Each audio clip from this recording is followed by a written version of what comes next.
Singapore. Over the past decade, there have been several notable trends and shifts in higher education in Asia.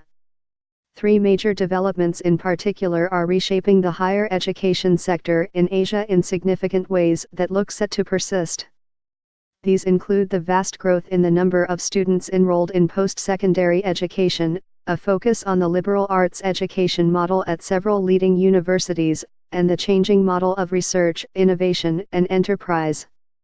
For global academic institutions deciding on their strategic goals and positioning, it is essential that they read the waters well and understand how these shifts are affecting their models of education and learning.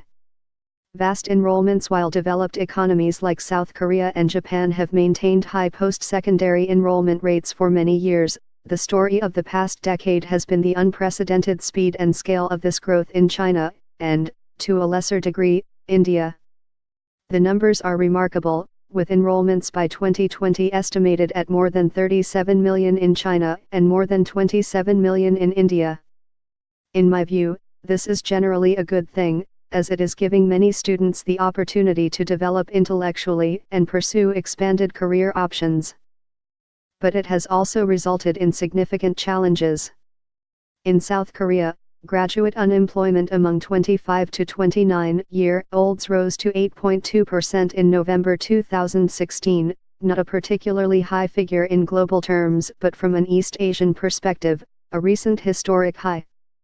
There are also concerns over mismatches between the skills graduates leave university with and the needs of industry and employers, as well as questions about the quality of teaching and learning, an issue that has raised concerns in India.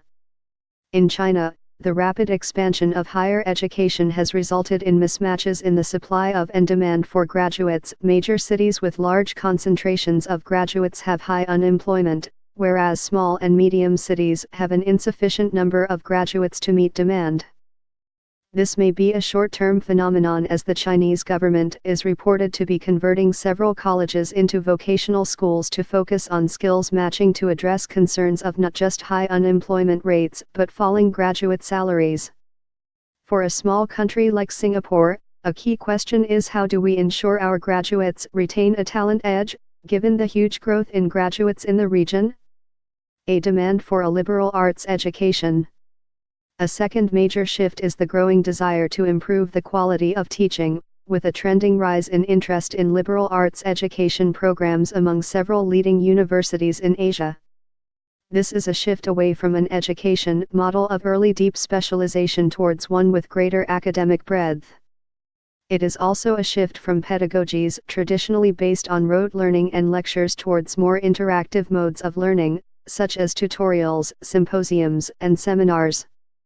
The desired educational outcome is to foster greater levels of creative and critical thinking among students.